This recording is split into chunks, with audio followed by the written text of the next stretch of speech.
বিগত আওয়ামী লীগ সরকার আমলে আপনারা প্রায়ই জাতিসংঘের মানবাধিকার বিষয়ক হাই কমিশনের নামটা বারবার শুনেছেন এই কারণে আওয়ামী লীগ আমলে তারা মানবাধিকার বিরোধী কী কর্মকাণ্ড করেছে এবং বিভিন্ন সময় এই সংগঠনের যিনি হাই কমিশনের যিনি হাই কমিশনার ফলকার তুর্ক, কেউ বলে ভলকার তুর্ক, উচ্চারণটা আমি ঠিক জানি না। আমাদের প্রথম আলো দেখি লেখে ফলকার তুর্ক এবং অন্যান্য পত্রিকা লেখে ভলকার তুর্ক, যেটাই হোক। এই ভদ্রলোকের কিন্তু আমরা বিবৃতি দেখেছি এবং সেই বিবৃতিগুলোতে আওয়ামী লীগের যে মানবাধিকার বিরোধী যে সমস্ত কর্মকাণ্ড তার সমালোচনা তারা কিন্তু করত। সেই সমালোচনা নিয়ে আওয়ামী লীগ সরকারে যারা মন্ত্রী ছিলেন তারা বলতেন গাজায় এত মানবাধিকার বিরোধী কর্মকাণ্ড হচ্ছে, সেটা নিয়ে কিছু বলে না, আমাদের নিয়ে কেন বলে, ওইদিকে নজর দেন, হ্যান করেন ত্যান করেন, এগুলি বলা হতো। এবং আমাদের যিনি ডক্টর ইউনূস, আমাদের বর্তমান অন্তর্বর্তীকালীন সরকারের যিনি প্রধান উপদেষ্টা, ওনাকে আমরা বিভিন্ন সময় দেখেছি যে ইউরোপীয় এই ধরনের বিভিন্ন প্রতিষ্ঠান সংগঠনের বিবৃতি ওনার পক্ষে এসেছে অনেক সময়। উনি এগুলিকে বেশ গুরুত্ব দিয়ে থাকেন। আধুনিক মানুষ সেভাবে ওনারা হয়তো সেগুলি ভাবেন যে এদের বক্তব্যগুলি খুবই মানবাধিকার এবং গণতন্ত্রের সপক্ষে বক্তব্য। তো এখন তো ইউনূস সাহেব রাষ্ট্র চালাচ্ছেন, সরকার চালাচ্ছেন।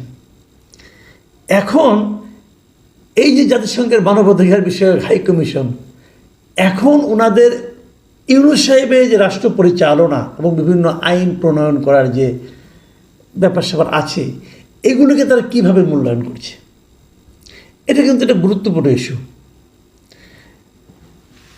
সোমবার গতকালকে সুইজারল্যান্ডের জেনেভায় এই 59তম মানবাধিকার পরিষদে এই মানবাধিকার বিষয়ক হাই কমিশন সেখানে তার বার্ষিক প্রতিবেদন উপস্থাপন করেছে। সেই প্রতিবেদনে তারা কিন্তু বাংলাদেশের কিছু ঘটনা নিয়ে উদ্বেগ প্রকাশ করেছে। ছোট্ট একটা বিবৃতি তারা দিয়েছে, বিবৃতি ঠিক না, ওখানে সারা দুনিয়ার ঘটনা নিয়ে আছে, ইরান ইসরায়েলের যুদ্ধ এটা নিয়ে আছে, বিভিন্ন সুদানের ঘটনা নিয়ে আছে, সিরিয়ার ঘটনা নিয়ে আছে, বিভিন্ন দেশের সারা দুনিয়ার যত দেশ আছে যেখানে যেখানে মানবাধিকার লঙ্ঘিত হচ্ছে সবগুলি ঘটনায় সেখানে ছোট করে তাদের পছন্দ অনুযায়ী তারা যেগুলিকে উদ্বেগজনক মনে করেছে সেটাকে উল্লেখ করেছে, তারা যেটাকে পজিটিভ মনে করেছে সেটাকে ওইভাবে উল্লেখ করেছে। সেভাবে বাংলাদেশেরও ব্যাপারে একটা প্যারা আছে। সেই প্যারায় কী আছে আমি সেটা হুবহু আপনাকে অনুবাদ করে পড়ে শোনাচ্ছি। এই অনুবাদটা আমি নিয়েছি প্রথম আলো থেকে। আমি আরও কয়েকটা পত্রিকায় দেখেছি, প্রথম আলো অনুবাদটা আমার কাছে পছন্দ হয়েছে, আমি ওইটি আপনাদেরকে পড়ে শোনাই। সেখানে ফলকার তুর্ক বলেছেন যে আমি অনুপ্রাণিত বোধ করছি যে বাংলাদেশে অন্তর্বর্তী সরকার ও রাজনৈতিক দলগুলো সংলাপের মাধ্যমে অগ্রগতি অর্জন করছে। সংস্কার, অবাধ ও অন্তর্ভুক্তিমূলক নির্বাচনের পরিবেশ তৈরির লক্ষ্য অর্থবহভাবে এগিয়ে যাওয়ার জন্য আমি আহ্বান জানিয়েছি।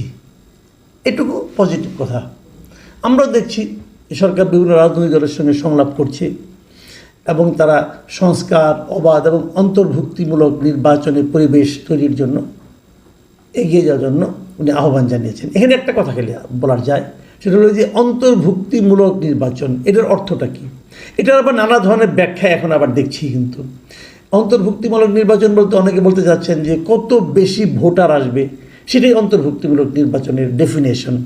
আবার আগে শুনতাম যখন নাকি বিএনপি নির্বাচনে যেত না আওয়ামী লীগ আমলে, তখন শুনতাম যে কতগুলি দল নির্বাচনে অংশ নিচ্ছে, অথবা যারা ভোট দিতে যাচ্ছে তারা ভোট দিতে যেয়ে তাদের পছন্দের প্রার্থীকে সেখানে পাচ্ছে কিনা, অথবা তারা পর্যাপ্ত সংখ্যক বিকল্প চয়েসের জন্য তারা প্রার্থী পাচ্ছে কিনা, এটাকে অন্তর্ভুক্তিমূলক বলে। যাই হোক, সরকার পাল্টে যায়, সংজ্ঞা পাল্টে যায়, আমাদের এখানেও তাই হয়তো হবে আগামীতে। যাই হোক, সেটা নিয়ে আর আলোচনা করি না। আমি ওনার এই বিবৃতির পরের অংশটুকু পড়ছি। সেখানে উনি বলেছেন, অবশ্য রাজনৈতিক দল ও সংগঠন নিষিদ্ধ করার সুযোগ তৈরি করে সম্প্রতি আইনের পরিবর্তন আনা এবং এ সংক্রান্ত সব কর্মকাণ্ড নিয়ে আমি উদ্বিগ্ন। খুব ঠান্ডা মাথায় খেয়াল করুন, উনি কি বলেছেন যে রাজনৈতিক দল ও সংগঠন নিষিদ্ধ করার সুযোগ তৈরি করার জন্য একটা আইনের পরিবর্তন করা হয়েছে। কিন্তু আপনি এটা জানেন যে মানে এই সরকার কিছুদিন আগে যে একটা মানে আপনার সন্ত্রাস বিরোধী অধ্যাদেশ জারি করেছে 2025। সেখানে বলা সেটা কেন করা হয়েছে যে সন্ত্রাসী কর্মকাণ্ডে জড়িত ব্যক্তি বা সত্তা বলতে মানে সংগঠন, আমি ওদের ভাষায় বলছি, যে ব্যক্তি বা সত্তার যাবতীয় কার্যক্রম নিষিদ্ধ করার বিধান যুক্ত করে সন্ত্রাস বিরোধী অধ্যাদেশ 2025 অন্তর্বর্তীকালীন সরকার জারি করেছে। এবং সেই সঙ্গে তারা আর কি করেছে, এটা জারি করার মাধ্যমে তারা কি করেছে, এটা জারি করার মাধ্যমে এই জারি করার আলোকে যে যতদিন পর্যন্ত আন্তর্জাতিক অপরাধ ট্রাইব্যুনালে এই আওয়ামী লীগের সংগঠনের বিভিন্ন আওয়ামী লীগের যারা ভাতৃপ্রতিম সংগঠন আছে সবগুলোর নেতাকর্মীদের বিচার শেষ না হবে ততদিন পর্যন্ত এদের যাবতীয় কর্মকাণ্ড নিষিদ্ধ হয়েছে এই আইনের মাধ্যমে। এরপর আর কি করছে, হলো এই আন্তর্জাতিক ট্রাইব্যুনাল যেটা করছে অপরাধ ট্রাইব্যুনাল, তাদের কিছু আইন সংশোধন করেছে। আইন সংশোধন করার মাধ্যমে আগে এদের আইনে ছিল না যে তারা কোনো রাজনৈতিক দলকে নিষিদ্ধ করতে পারবে, এমন কোনো আইন তাদের ছিল না, এখতিয়ার তাদের ছিল না। ওই এখতিয়ারটা এখন দেওয়া হয়েছে। সেখানে বলা হয়েছে আন্তর্জাতিক ট্রাইব্যুনাল যদি মনে করে যে কোনো রাজনৈতিক দল, তার অঙ্গ সংগঠন বা সমর্থক গোষ্ঠীকে তারা চাইলে শাস্তি দিতে পারে। মানে শাস্তি দেওয়া মানে কি নিষিদ্ধ করতে পারে, আংশিক নিষিদ্ধ করতে পারে, কর্মকাণ্ড নিষিদ্ধ করতে পারে, অনেক কিছুই করতে পারে। এটা তারা করার সুযোগটা আইনটা সংশোধন করেছে। এই যে আইনটাকে সংশোধন করা, এই যে অধ্যাদেশটা জারি করা, এটার ব্যাপারেই কিন্তু এই ভলকার তুর্ক বলেছেন যে রাজনৈতিক দল ও সংগঠন নিষিদ্ধ করার সুযোগ তৈরি করে সম্প্রতি যে আইনে পরিবর্তন আনা হয়েছে এবং এ সংক্রান্ত সব কর্মকাণ্ড মানে এই আইনের আলোকে যে রাজনৈতিক দলগুলোকে যে রাজনৈতিক কর্মকাণ্ড নিষিদ্ধ করা হয়েছে, এখন আপাতত তারা কোনো রাজনৈতিক কর্মকাণ্ড চালাতে পারবে না। এইগুলো সব কর্মকাণ্ড, এই সব কর্মকাণ্ড নিয়ে উনি উদ্বিগ্ন। তার মানে সরকারের এই আইনটাকে, এই অধ্যাদেশটাকে এবং এ সংক্রান্ত কর্মকাণ্ডকে জাতিসংঘ মানবাধিকার কমিশন ভালোভাবে দেখছে না। এটাকে মানবাধিকারের সঙ্গে সাংঘর্ষিক বলে তারা বিবেচনা করছে। তারপরে উনি শেষ বাক্যটা এভাবে লিখেছেন, এটা অন্যায্যভাবে সংগঠনের স্বাধীনতা, মত প্রকাশের স্বাধীনতা ও সমবেত হওয়ার স্বাধীনতাকে সীমিত করবে। মানে এই আইনটা হলে সংগঠন করার স্বাধীনতাকে সীমিত করে দিবে, মত প্রকাশের স্বাধীনতাকে সীমিত করে দিবে এবং একসঙ্গে কিছু লোক একটা বিষয়ে আলোচনা করার জন্য সমবেত হবে, সেই সমবেত হওয়ার স্বাধীনতাকেও সীমিত করবে। কথা কিন্তু পরিষ্কার। এই কথাগুলো পশ্চিমা জগতের কাছে খুবই প্রিয় ব্যক্তিত্ব ডক্টর মোহাম্মদ ইউনূস কিভাবে দেখবেন, কিভাবে মূল্যায়ন করবেন? উনি কি বুঝতে পারছেন যে ওনার অবস্থানটাকে উনি টেনে কোথায় নামিয়ে নিয়ে যাচ্ছেন?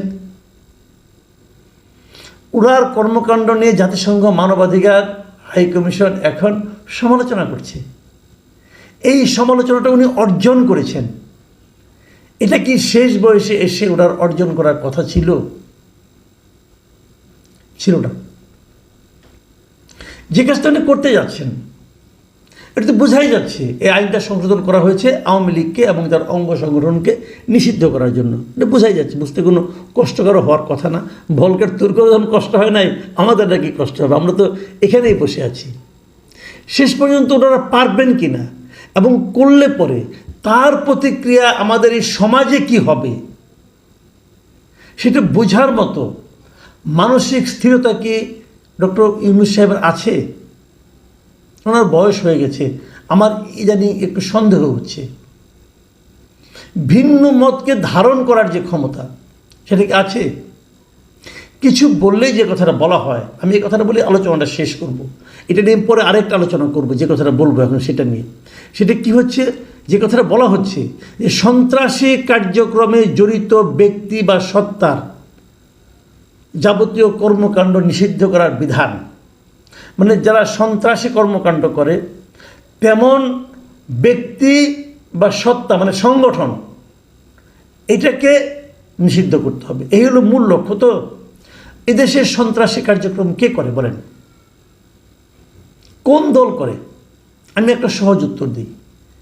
এদেশে সব সময় সন্ত্রাসী কার্যক্রম করে সরকারে যে থাকে সেই সরকারের যে দল তারা। যখন আওয়ামী লীগ থাকে সরকারে আওয়ামী লীগ করে, যখন বিএনপি থাকে সরকারে বিএনপি লোকজনরা করে, যখন জাতীয় পার্টি ছিল সরকারে তাদের লোকজন করছে, আগামীতে যারাই ক্ষমতায় আসবে তাদের লোকজনই সন্ত্রাসী কর্মকাণ্ড করবে। এখনই যারা ক্ষমতায় আসবে বলে মনে করা হচ্ছে তাদের লোকজন গ্রামাঞ্চলে এবং উপজেলা জেলা পর্যায়ে অলরেডি সন্ত্রাসী কর্মকাণ্ড শুরু করে দিয়েছে ভাই। একজন লোকের কাছ থেকে চাঁদা আদায় করা সন্ত্রাসী কর্মকাণ্ড, এটা এগুলো শুরু হয়ে গেছে। কাজেই যদি আইন করতে হতো, আমি তো মনে করি আইনটা এইভাবে করা উচিত ছিল যে যারা সরকারে থাকবে তাদের রাজনৈতিক দলকে নিষিদ্ধ করা হোক। যতদিন তারা সরকারে থাকবে তাদের রাজনৈতিক দলকে নিষিদ্ধ করা হবে। এমন করলে সন্ত্রাস কমত। এভাবে কমবে না। এখন আওয়ামী লীগ আছে সারা দেশে, তাহলে আওয়ামী লীগ সন্ত্রাসী কর্মকাণ্ড কেমনে করবে? আওয়ামী লীগ যখন বলতো যে বিএনপিরা সন্ত্রাসী কর্মকাণ্ড করে, জামাত করে, তখন আমাদের কাছে হাস্যকর মনে হতো। কেন? কারণ বিএনপি এবং জামাত তো নিজের জীবন রক্ষার জন্য দৌড়ের উপরে থাকতো, তারা সন্ত্রাসী কর্মকাণ্ড কখন করবে? এখন একই জিনিস। এখন তো আওয়ামী লীগ নিজের জীবন রক্ষার্থে দৌড়ের উপরে আছে, সন্ত্রাসী কর্মকাণ্ড কখন করবে? কাজে এই যে সিদ্ধান্তটা সরকার নিয়েছে, আইনটা সরকার করতে যাচ্ছে, করেছে অলরেডি এবং আইনের প্রয়োগ হচ্ছে এখন, এটা যতটা না সন্ত্রাসী কর্মকাণ্ডের হাত থেকে জাতিকে রক্ষা করার জন্য, তার চেয়ে বেশি একটা বিশেষ দলের প্রতি তাদের যে প্রতিহিংসা চরিতার্থ করার মনোবাসনা, সে কারণে হচ্ছে। ভলকার তুর্ক কিন্তু এই ব্যাপারে উদ্বেগ প্রকাশ করেছে। এই উদ্বেগ, এটা তো অফিসিয়াল উদ্বেগ, সারা দুনিয়ার লোক দেখেছে। এই উদ্বেগ এই সরকারকে কতটুকু স্পর্শ করবে সেটা দেখার অপেক্ষায় থাকলাম।